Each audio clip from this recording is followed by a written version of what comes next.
2023년 3월 28일 사순절 다섯째 주 화요일 거룩한 독서를 위한 성서 읽기 시편 143편 위험 속에서 드리는 기도 주님, 내 기도를 들어주십시오. 애원하는 내 소리에 귀를 기울여 주십시오. 주님의 진실하심과 주님의 의로우심으로 나에게 대답해 주십시오. 살아있는 어느 누구도 주님 앞에서는 의롭지 못하니 주님의 종을 심판하지 말아 주십시오. 원수들이 내 목숨을 노리고 뒤쫓아와서 내 생명을 땅에 짓이겨서 죽은 지 오래된 사람처럼 흑암 속에서 묻혀 살게 하였습니다. 내 기력은 약해지고 놀란 심장은 박동조차 멎어 버렸습니다. 내가 옛날을 기억하고 주님의 그 모든 행적을 돌이켜보며 주님께서 손수 이루신 일들을 깊이 생각합니다. 내가 주님을 바라보며 내 두 손을 펴들고 기도합니다. 메마른 땅처럼 목마른 내 영혼이 주님을 그리워합니다. 주님, 나에게 속히 대답해 주십시오. 숨이 끊어질 지경입니다. 주님의 얼굴을 나에게 숨기지 말아 주십시오. 내가 무덤으로 내려가는 자들처럼 될까 두렵습니다. 내가 주님을 의지하니 아침마다 주님의 변함없는 사랑의 말씀을 듣게 해 주십시오. 내 영혼이 주님께 의지하니 내가 가야 할 길을 알려주십시오. 주님, 내가 주님께로 몸을 피하니 내 원수들에게서 건져 주십시오. 주님은 나의 하나님이시니 주님의 뜻을 따라 사는 길을 가르쳐 주십시오. 주님의 선하신 영으로 나를 이끄셔서 평탄한 길로 나를 인도하여 주십시오. 주님, 주님의 이름을 위하여 나를 살리시고 주님의 의로우심으로 내가 받는 모든 고난에서 내 영혼을 건져 주십시오. 주님은 한결같이 나를 사랑하시니 내 원수들을 없애 주십시오. 나를 억압하는 자들을 멸하여 주십시오. 나는 주님의 종입니다.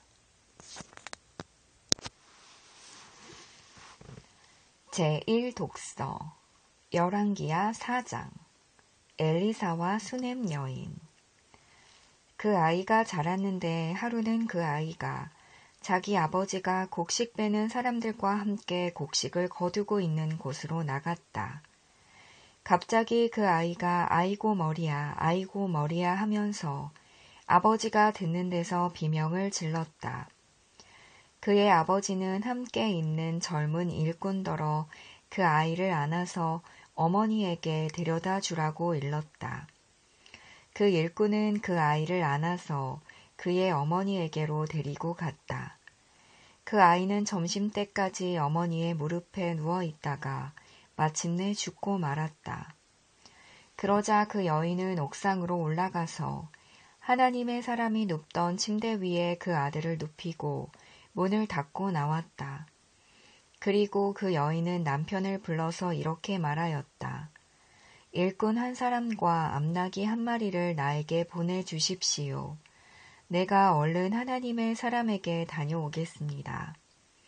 남편이 말하였다. 왜 하필 오늘 그에게 가려고 하오? 오늘은 초하루도 아니고 안식일도 아니지 않소. 그러나 그의 아내는 걱정하지 말라고 대답하며 나귀의 안장을 지우고 일꾼에게 말하였다. 내가 말하기 전까지는 늦추지 말고 힘껏 달려가자. 이 여인은 곧 갈멜산에 있는 하나님의 사람에게 이르렀다. 때마침 하나님의 사람이 멀리서 그 여인을 보고 그의 시종 게하시에게 말하였다. 저기 수넴 여인이 오고 있구나. 달려가서 맞아라. 부인께 인사를 하고 바깥 어른께서도 별거 없으신지 그리고 아이도 건강한지 물어보아라. 게하시가 달려가서 문안하자 그 여인은 모두 별거 없다고 대답하였다. 그런 다음에 곧 그 여인은 산에 있는 하나님의 사람에게로 가서 그의 발을 꼭 껴안았다. 게하시가 그 여인을 떼어 놓으려고 다가갔으나 하나님의 사람이 말리면서 말하였다. 그대로 두어라. 부인의 마음속에 무엇인가 쓰라린 괴로움이 있는 것 같구나. 주님께서는 그가 겪은 고통을 나에게는 감추시고 알려주지 않으셨다. 여인이 엘리사에게 말하였다. 예언자님, 제가 언제 아들을 달라고 하였습니까? 저는 오히려 저 같은 사람에게 농담을 하지 마시라고 말씀드리지 않았습니까? 엘리사가 게하시에게 말하였다. 허리를 단단히 묶고 내 지팡이를 들고 가거라. 길을 가다가 어떤 사람을 만나도 인사를 해서는 안 된다. 인사를 받더라도 그에게 대꾸를 해서는 안 된다. 그리고 가거든 내 지팡이를 그 아이의 얼굴 위에 놓아라. 그러나 아이의 어머니는 말하였다. 주님의 살아계심과 예언자님의 목숨이 살아계심을 두고 맹세합니다. 저는 어떤 일이 있어도 예언자님을 떠나지 않겠습니다. 엘리사는 하는 수 없이 일어나서 그 부인을 따라 나섰다. 게하시가 그들보다 먼저 가서 그 아이의 얼굴에 지팡이를 올려놓아 보았으나 아무런 소리도 없었고 아무런 기척도 없었다. 게하시가 엘리사를 맞으려고 되돌아와서 그에게 말하였다. 아이가 깨어나지 않습니다. 엘리사가 집 안에 들어가서 보니 그 아이는 죽어 있었고 그 죽은 아이는 엘리사가 눕던 침대 위에 뉘어 있었다. 엘리사는 방 안으로 들어가서 문을 닫았다. 방 안에는 엘리사와 그 죽은 아이 둘뿐이었다. 엘리사는 주님께 기도를 드린 다음에 침대 위로 올라가서 그 아이 위에 몸을 포개어 엎드렸다. 자기 입을 그 아이의 입 위에 두고 자기 눈을 그 아이의 눈 위에 두고 자기 손을 그 아이의 손 위에 놓고 그 아이 위에 엎드리니 아이의 몸이 따뜻해지기 시작하는 것이 아닌가. 엘리사가 잠시 내려앉았다가 집안 이곳저곳을 한번 거닌 뒤에 다시 올라가서 그 아이의 몸 위에 몸을 포개어 엎드리니 마침내 그 아이가 7번이나 재채기를 한 다음에 눈을 떴다. 엘리사가 게하시를 불러서 수넴 여인을 불러오게 하였다. 게하시가 그 여인을 불렀다. 그 여인이 들어오니 엘리사가 그 여인에게 아들을 데리고 가라고 하였다. 그 여인은 들어와서 예언자의 발에 얼굴을 대고 땅에 엎드려 큰 절을 하고 아들을 데리고 나갔다.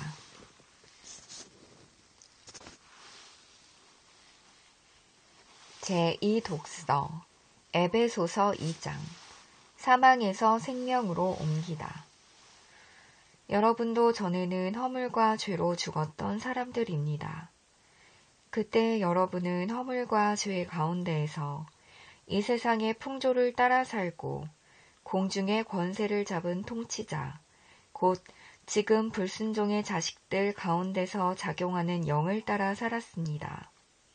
우리도 모두 전에는 그들 가운데에서 육신의 정욕대로 살고 육신과 마음이 원하는 대로 행했으며 나머지 사람들과 마찬가지로 날 때부터 진노의 자식이었습니다.